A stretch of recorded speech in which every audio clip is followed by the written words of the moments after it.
شاید عام دنوں میں آپ رات کے کسی پہر ڈھول کی آواز اور اس کے ساتھ کسی شخص کی لوگوں کو جگانے کی صدا سن کر گھبرا جائیں۔ تاہم ماہ رمضان المبارک میں ہم اس روایتی اور جیتی جاگتی الارم کلاک پر بہت زیادہ انحصار کرتے ہیں، جو آج بھی چھوٹے بڑے شہروں میں سنی جا سکتی ہے۔ پشاور کے 60 سالہ عابد حسین ایک ڈھول والے ہیں اور گزشتہ 30 سال سے سحری کے وقت لوگوں کو جگانے کا کام کر رہے ہیں۔ عابد غریب آباد کے اپنے گھر میں ساری رات جاگتے ہیں اور اپنے موبائل فون پر وقت دیکھتے رہتے ہیں۔ رات کے 2 بجے جب نیند کی شدت سے ان کی آنکھیں سرخ ہو چکی ہوتی ہیں تو وہ اپنی اہلیہ کو جگاتے ہیں تاکہ وہ عابد کے لیے سحری تیار کر سکیں۔ سحری کرنے کے بعد رات 2:30 بجے وہ اپنے کندھوں پر ڈھول لٹکائے اپنی گلی کے کونے پر پہنچتے ہیں، جہاں سے وہ ڈھول بجانا اور لوگوں کو جگانے کے لیے صدا لگانا شروع کرتے ہیں۔ اپنے مخصوص راستے سے گزرتے ہوئے وہ یہی عمل دہراتے ہیں۔ 1 دہائی پہلے تک انصاف محلہ غریب آباد کے 70 سے زائد ڈھول والے سحری میں لوگوں کو جگانے کے لیے یونیورسٹی ٹاؤن، صدر اور یہاں تک کہ رنگ روڈ اور حیات آباد تک بھی جاتے تھے، لیکن اب ان ڈھول والوں کی تعداد کم ہو کر صرف 25 رہ گئی ہے۔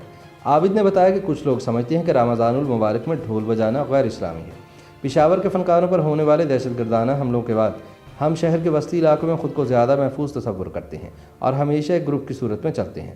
ہم رمضان سے پہلے ہی طے کر لیتے ہیں کہ کون سا ڈھول والا کس علاقے میں جائے گا اور ہر علاقے کے لیے 2 ڈھول والے مختص کر دیے جاتے ہیں۔ انہوں نے کچھ عرصہ پہلے پشاور کے یقطوط علاقے میں ہونے والے ایک حادثے کے بارے میں بتایا جس میں ایک مذہبی عالم نے انہیں برا بھلا کہا تھا اور ان کا ڈھول بھی توڑ دیا۔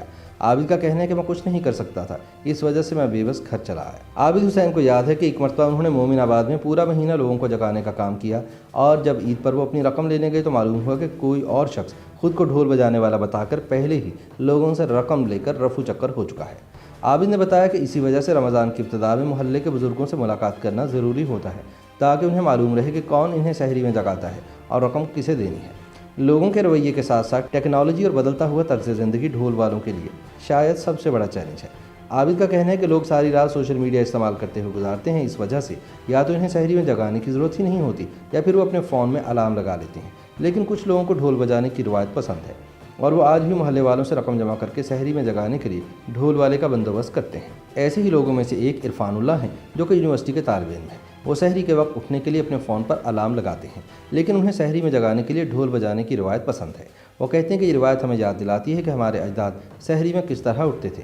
تاہم دوسری جانب 23 سالہ عزیر خان ڈھول والے کو اپنی گلی میں آنے کی اجازت دینے پر اپنے بڑے بزرگوں سے نالاں ہے۔ اس کا کہنا ہے کہ ڈھول غیر ضروری شور کا باعث بنتا ہے، یہ غیر اسلامی روایت ہے جسے ہمارے اجداد نے لا علمی میں اپنا لیا تھا۔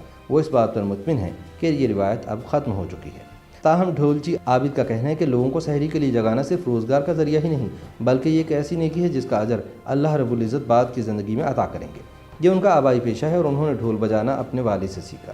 عابد نے بتایا کہ ہم عموماً اپنے بچوں کو شادی بیاہ اور دیگر تقریبات میں اپنے ساتھ لے کر جاتے ہیں اور وہ کم عمری میں ہی ڈھول بجانا سیکھ جاتے ہیں۔ عابد کے مطابق ڈھول بجانا کوئی مشکل کام نہیں، اگر کوئی شخص دلچسپی لے تو 2 مہینوں میں ہی ڈھول بجانے میں مہارت حاصل کر سکتا ہے۔ لیکن عابد نہیں چاہتے کہ ان کے بیٹے اس روایتی کام کو اختیار کریں جس سے بہت کم آمدن ہوتی ہے۔ ان کا کہنا ہے کہ ہم دہاڑی دار ہیں اور میں ماہانہ 25,000 روپے ہی وہ مشکل کما پاتا ہوں۔ عید کے اجتماعات کے بعد ڈھول بجانے سے بھی کچھ آمدن ہو جاتی ہے۔ لوگ مجھے اپنی مرضی کے مطابق 50 روپے سے 2,000 روپے تک دیتے ہیں۔ کورونا کے بعد لاک ڈاؤن کی وجہ سے شادی بیاہ دیگر تقریبات کا سلسلہ معطل ہے، اس کی وجہ سے ہماری آمدن بہت کم ہو گئی ہے۔ عابد حسین کی حوصلہ افزائی اور مدد سے ان کے بیٹوں نے جو ڈھول بجانا سیکھ چکے ہیں اب ایک طرح سے ڈی جے کی حیثیت میں کام کرنا شروع کر دیا ہے اور وہ شادیوں اور دیگر تقریبات میں موسیقی کا انتظام کرتے ہیں۔ عابد کے مطابق چونکہ ہم وبا کے دوران وزیر اعظم کے احساس پروگرام یا کسی دیگر امدادی پروگرام سے مستفید نہیں ہو سکے تو ہم میں سے کچھ لوگوں نے پیسے جمع کر کے اپنے بچوں کو ٹیکسی چلانے یا کریانے کی چھوٹی دکان چلانے کے کام پر لگا دیا ہے۔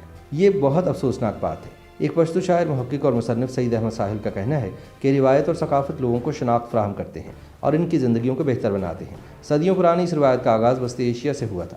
افغان اور پختون خطوں کے بعد یہ روایت اندرون سندھ اور کشمیر تک پھیل گئی۔ کچھ عرصہ پہلے افغانستان کی ایک ویڈیو سوشل میڈیا پر وائرل ہوئی تھی جس میں مبینہ طور پر طالبان کو موسیقی کے آلات کو جلاتے اور فنکاروں کے سر مونڈتے ہوئے دکھایا گیا۔ مذہبی شدت پسندی ان لوگوں کے لیے نقصان دہ ثابت ہوتی ہے جو فن کے ذریعے اپنی روزی کماتی ہیں۔ جیسے ہی عابد حسین اپنی مختص کردہ گلیوں میں آخری گھر تک پہنچتے ہیں تو انہیں گھروں میں لائٹیں جلتی ہوئی دکھائی دیتی ہیں۔